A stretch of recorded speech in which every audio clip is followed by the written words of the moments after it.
இன்னைக்கு நம்ம பார்க்க போற படம் ரொம்ப அருமையான ரொம்பவே வித்தியாசமான ஒரு படம் பியூட்டி டிரைவ் அப்படின்னு 2018 ஒரு 4 வருஷத்துக்கு முன்னாடி ரிலீஸ் ஆன படம். கான்செப்டே அருமையா இருக்கும்.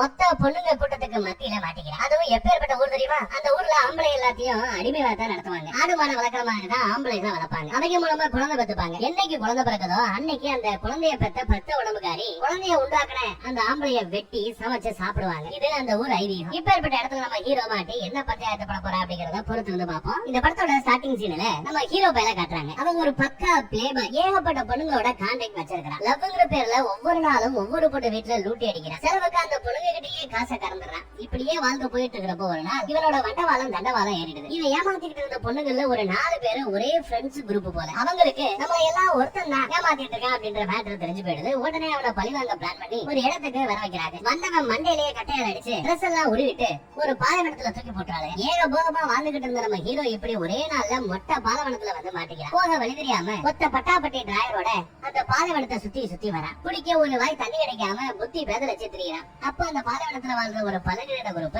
நம்ம ஹீரோவை காப்பாத்துறாங்க. பாத்துட்டு அவனுக்கு ஹெல்ப் பண்ணுவாங்கன்னு பார்த்தா அவனை கொத்தா கட்டி தூக்கிட்டு போறாங்க. அந்த குரூப்ல பார்த்தா பெரும்பாலும் பொண்ணுங்களா தான் இருக்கிறாங்க.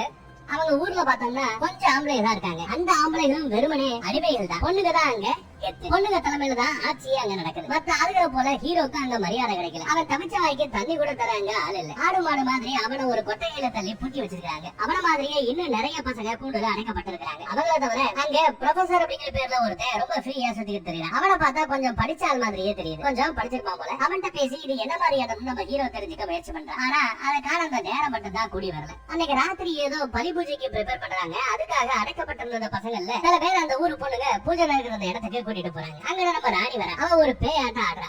ஆடிட்டு அந்த பசங்களை வரிசையா நிக்க வச்சு அவங்களோட ஆணுறுப்ப அப்படியே வெட்டி எறியறான். இத பார்த்துட்டு நம்ம ஹீரோ அப்படியே கொலதடிக்க போய் நிக்கிறான். ஐயோ அப்படின்னு அவனோட டர்ன் வரப்போ ராணி திடீர்னு வெட்டதை நிறுத்திடுறான். அவனை எந்த வித டேமேஜும் பண்ணாம தன்னோட குடிசைக்கு கூட்டிட்டு போறான். நம்ம ஹீரோவும் ஆஹா ராணியோட போய் ஜாலியா என்ஜாய் பண்ண போறோம்னு கனவெல்லாம் கண்டான். ஆனா ராணி அவனை குப்புற படுக்க போட்டு பேக்ல சூடு போட்டு அனுப்பிடுறான். அடுத்த சில நாட்களுக்கு நம்ம ஹீரோ நடக்க கூட முடியாத பாடு ரொம்ப கஷ்டப்படுறான். நடக்க கூட முடியாம கஷ்டப்படுறான். அதை பார்த்து அந்த ஊர்ல இருக்கிற பொண்ணுங்க பயங்கரமா கலாய்க்கிறாங்க, கை கொட்டி சிரிக்கிறாங்க. அடுத்த சீன்ல அந்த ஊரோட மந்திரவாதி நம்ம ஹீரோ பேல கொட்டு குறிபாக்குறாங்க. அதுபடி அவன் கடவுளால தேர்ந்தெடுக்கப்பட்டவனா. அவன் அடுத்த 3 மாசத்துக்குள்ள இந்த ஊரோட ராணிய பிரெக்னன்ட் ஆக்கணுமா. அதுபடி நடக்கலன்னா அவனோட கதி அதோ இருக்காங்க. அப்படியே அவன் முறைப்படி நம்ம ராணிய பிரெக்னன்ட் ஆக்கிட்டாலும் அந்த 3 மாசத்துக்குள்ள ராணிக்கு குழந்தை பிறக்கிற அன்னைக்கு அந்த ராணியை நம்ம ஹீரோவை கடிச்சு தின்னுடுவாங்க. இதுதான் இந்த ஊரோட வழக்கமா ஐதீகமா. இதையெல்லாம் நம்ம ப்ரொஃபசர் எடுத்து சொல்ல நம்ம ஹீரோ தலையில கை வச்சுட்டு அப்படியே உட்காந்துறான். அடங்கொன்னியலா அப்படின்னு இந்த கொடூரமான பொண்ணுங்க குரூப்ல இருந்து எப்படி நம்ம ஹீரோ தப்பிக்க போறானோ தெரியல. இன்னொரு சீன்ல பார்த்தா சந்தையில ஆடு மாடு விற்கிற மாதிரி அந்த ஊர்ல ஆம்பளைகளை விற்கிறாங்க. அவங்கள அடிமையா வாங்குறதுக்காக பொண்ணுங்க கூட்டமா நிக்கிறாங்க. அதுவும் பண்டமாற்று முறையில ஏலம் நடக்குது. 4 முட்டைகோசுக்கு ஒரு அடிமை, 5 தக்காளிக்கு ஒரு அடிமை இலவசம் அப்படின்னு கூவி சேல்ஸ் நடக்குது. வாங்கிட்டு போற அடிமையில வச்சு வீட்டு வேலையில இருந்து பர்சனல் தேவை வரைக்கும் இந்த பொண்ணுங்க தீட்டுப்பாங்க போல. அதுல வேற ஒரு அடிமையை வாங்க 2 பொண்ணுங்களுக்கு நடுவுல பிரச்சனை வந்துருது. அதுக்கு பஞ்சாயத்து பண்றது நம்ம ஹீரோ இடையில போக அது அங்க இருந்த படை தலைவிக்கு பிடிக்கல. உன்னோட வேலையை மட்டும் பார்த்துட்டு சும்மா அப்படின்னு அவனை அசிங்கப்படுத்தி விட்டுற. அடிமை நாயே அடங்கிக்கிற அப்படிங்கிற. அடுத்து பார்த்தா நம்ம ஹீரோ சோகமா உட்கார்ந்துட்டு இருக்கான். அப்ப நம்ம ப்ரொஃபசர் அவனோட பிளாஷ்பேக்க சொல்றேன். அவன் ஒரு ஆர்கியாலஜிஸ்ட் சொல்றான். 5 வருஷம் முன்னாடி அவன் ஒரு சயின்டிஸ்ட் டீமோட இந்த பக்கம் ஆராய்ச்சிக்காக வந்திருக்கான். வந்தவங்க மொத்தமா இந்த ராட்சசி குரூப் கிட்ட சிக்கிட்டானுங்க. அப்போல இருந்தே ப்ரொஃபசர் எத்தனையோ தடவை எஸ்கேப் ஆக ட்ரை பண்ணிருக்காரு. ஆனா இன்ன வரைக்கும் தப்பிச்ச பாடல. இங்க இருந்து தப்பிக்கணும்னா இந்த பொண்ணுங்களோட நம்பிக்கையை சம்பாதிக்கணும்னு நம்ம ப்ரொஃபசர் சொல்ல பொண்ணுங்களை நம்ப வச்சு ஏமாத்துறதுல நம்ம ஐயா கெல்லாடின்னு நம்ம ஹீரோ காலரை தூக்கி விட்டுக்கிறான். பொண்ணுங்களை நம்ப வச்சு ஏமாத்திட்டு எஸ்கேப் ஆகணும். இதுதான் இவங்க பிளான். ஹீரோ இந்த டாஸ்க்ல வின் பண்றானா அப்படின்றத நம்ம பொறுத்து தான் பார்க்கணும். இடையில இந்த பழங்குடியோட கதையை பார்ப்போம். இந்த பொண்ணுங்க குரூப் மாதிரியே இன்னும் ஒரு 6 பழங்குடி குரூப் அந்த மண்ணுல வாழ்றாங்க. மொத்தம் 7 குரூப். அதுல ஒண்ணு இந்த லேடிஸ் குரூப், மீதி 6 குரூப் இருக்கா. 3000 வருஷத்துக்கு முன்னாடி இவங்களுக்குள்ள நிறைய நிலத்துக்காக போர் நடந்திருந்தது. அப்பதான் ஓசா அப்படின்னு ஒரு ஆளு இடையில வந்தாரு. அவரோட பேச்சை கேட்டு அந்த 7 பழங்குடியின கூட்டமும் தங்களுக்குள்ள நிலத்தை பிரிச்சுக்கிட்டு சமாதானமாக வாழ்ந்துகிட்டு இருக்காங்க. அவங்க ஃபாலோ பண்ற அந்த ஓசா கோட்னாலதான் அவங்க இப்போ அமைதியா இருக்கிறாங்க. பீஸ் அமைதி நிலவுது. ஆனா அப்பப்போ அதை அத்துமீறக்கூடிய ஆளுகளும் அங்க இருக்கத்தான் செய்யறாங்க. அப்படித்தான் இந்த தடவை தாய் குரூப் இந்த பொண்ணுங்களோட நிலப்பகுதியில நுழைய பாக்குறாங்க. அந்த நியூஸ நம்ம படைத்தளபதி வந்து ராணி கிட்ட சொல்றான். அந்த நியூஸ் கேட்டுட்டு உடனே எந்த முடிவும் எடுக்காம நம்ம ராணி அமைதியா போறான். அதையெல்லாம் பார்த்துட்டு அங்க இருக்கிற நம்ம ஹீரோ ஒரு ஐடியா பண்றான். இதா ராணிய சமாதானம் பண்ண சரியான டைம்ல நினைச்சு அவள்கிட்ட போறான். அவளுக்கு மசாஜ் எல்லாம் பண்ணி ரிலாக்ஸ் ஆக்கி விடுறேன்னு காலை பிடிக்கிறான். இவன் பேசி அவளை நம்ப வைக்கிறதுக்குள்ள பிளான் சொதப்பிடுது. மசாஜ் கூட ஒழுங்கா பண்ண தெரியல நம்ம ஹீரோவை ராணி மூஞ்சிலேயே எட்டி உதச்சிடறான். அவளுக்கு இருந்த அந்த டென்ஷன் இன்னும் கொஞ்சம் ஜாஸ்தி ஆயிடுது. முதல் அடியே சொதப்பினாலும் நம்ம ஹீரோ தைரியமா ரெண்டாவது அடி எடுத்து வைக்கிறான். அடுத்த நாள் அவனும் ப்ரொஃபஸரும் ஒரு பிடி பார்லர் ஆரம்பிக்கிறாங்க. அங்க முதல் கஸ்டமரா எத்து பொண்ணோட ஒருத்தி அசிங்கமா வர. அவளுக்கு ஃபேஷியல், ஹேர் கட், வாக்சிங், மசாஜ்னு எல்லாம் பண்ணி ஒரே நாள்ல அழகு தேவதையா மாத்திரானுங்க. அதை பார்த்துட்டு மத்த பொண்ணுங்க நான் நீனு போட்டி போட்டுட்டு அந்த பார்லருக்கு போறாங்க.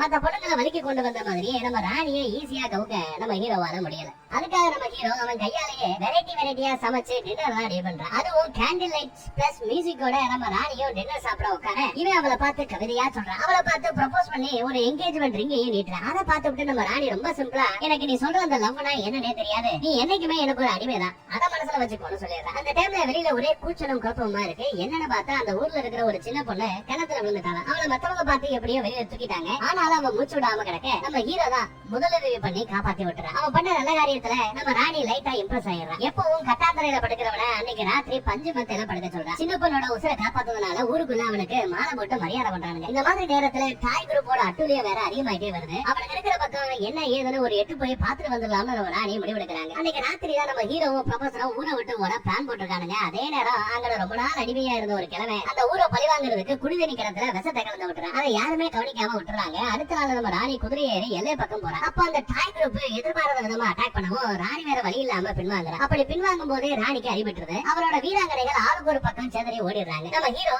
அந்த கேப்ல தப்பிச்சு ஓடுவா அப்படின்னு பார்த்தா அப்படி இல்லாம ராணிய பத்திரப்படுத்தி ஒரு குகைக்கு தூக்கிட்டு போறான். ராணியும் கொஞ்ச நேரத்துல நல்லபடியா கண்டுபிடிச்சிடறாங்க. அவங்க ஊர் பொண்ணுங்களை எப்படி காப்பாத்துறது, செத்து போனா அவங்க அம்மாவோட நம்பிக்கையை எப்படி காப்பாத்துறதுலாம் யோசிச்சு ராணி ஃபீல் பண்றான். அப்போ நம்ம ஹீரோ பக்கத்துல இருந்து ஆலோசனவும் அவளுக்கு இவன் மேல பாசம் வந்துருது. அப்படியே ரெண்டு பேரும் கிஸ் பண்றாங்க. அடுத்த நாள் இவங்க ஊர் திரும்புறாங்க. கிணத்து தண்ணியை குடிச்சுட்டு நிறைய பொண்ணுங்க அங்க சீக்கு வந்து கிடக்க ராணிக்கு ஒரே கஷ்டமா போயிடுது. தாய் குரூப் ஆல்ரெடி அட்டாக் ஆரம்பிச்சதுனால அவங்களை எதிர்த்து போதெடுக்கணும்னு முடிவு பண்றாங்க. பாதி பொண்ணுங்க சீக்கில கிடக்கிறதுனால நோய்வாய்ப்பட்டு கிடக்கிறதுனால படைபலம் கம்மி ஆயிடுது. அந்த சிச்சுவேஷன்ல இந்த பக்கம் அடிமையா இருக்கிற நம்ம பசங்களையும் படையில சேர்த்துக்கலாங்கிற முடிவுக்கு நம்ம ராணி வர. ஆண்களையும் இனிமே சரிக்கு சமமா நடத்தலாங்கிற அளவுக்கு மனசு மாறிடுறா. கரெக்டா அந்த நேரத்துலதான் ஒரு சுதப்பராயிடுது. ஊரை விட்டு போறதுக்கு முன்னாடி அந்த ஊரோட கஜானா இருக்கும். அந்த கஜானால இருந்து பொண்ணையும் பொருளையும் ஆட்டைய போட்டு போவோம்னு நினைச்சிட்டு அந்த ப்ரொஃபசர் பக்கி அதுல இருந்து மொத்தத்தையும் திருட முயற்சி பண்ணும்போது வசமா சிக்கிறான். அவன் சிக்கினது பத்தாதுன்னு அவரும் நம்ம ஹீரோவும் சேர்ந்து போட்ட அந்த எஸ்கேப் பிளான ஊர் முன்னாடி உளறி கொட்டிடுறான். அதை கேட்டு நம்ம ராணி செமையா கடுப்பாயிடுறான். ஹீரோவோட சங்காத்தமே வேணாம்னு முடிவு பண்ணி அவனை ஊரை விட்டு போக சொல்லிடுறான். நீ ஏன் போயிரு, இங்க இருந்து நான் உன்னை கொண்டுடுவேன்னு சொல்லி கொல்லவும் மனசு இல்லாம வெளில போக சொல்லிடுறான்.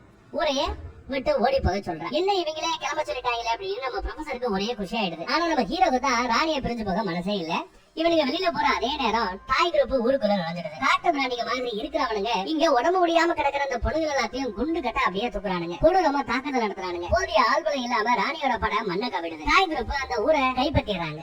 அன்னைக்கு ஹீரோ அந்த ஊரை எப்படியாச்சும் காப்பாற்றணும்னு முடிவு பண்றான். ப்ரொஃபசர் கூட வரமாட்டேன்னு சொல்லிட்டு போயிட இவன் ஒத்த ஆளா நிக்கிறான். அப்ப எங்கிருந்தோ ஒரு வெள்ளை குதிரை வந்து அவன் முன்னாடி நிக்குதுங்க. அதுல ஏறி இவன் மறுபடியும் ஊருக்குள்ள போறான். நாய ராஜாவோட ஒத்தைக்கு ஒத்த போட்டி போட ரெடி ஆகிறான். என்னதான் காட்டமுன்னாடி ராஜா அவனை தூக்கி போட்டு பந்தாடினாலும் கடைசியில நம்ம ஹீரோ அவனை நெஞ்சில குத்தி சாகடிச்சிடாப்ல. அந்த ஊரோட ஆட்சி அதிகாரம் மறுபடியும் ராணி கையிலேயே வந்துருது. அப்படியே சில மாசம் ஓடுது. ராணி வேற பிரெக்னன்ட் ஆகி அவனுக்கு கடைசியா ஒரு குழந்தையும் பிறகுது. அன்னைக்குன்னு பார்த்து நம்ம ஹீரோக்கு எல்லாரும் மாலை போட்டு மரியாதை பண்ணுவாங்கன்னு எதிர்பார்க்கிறோம்.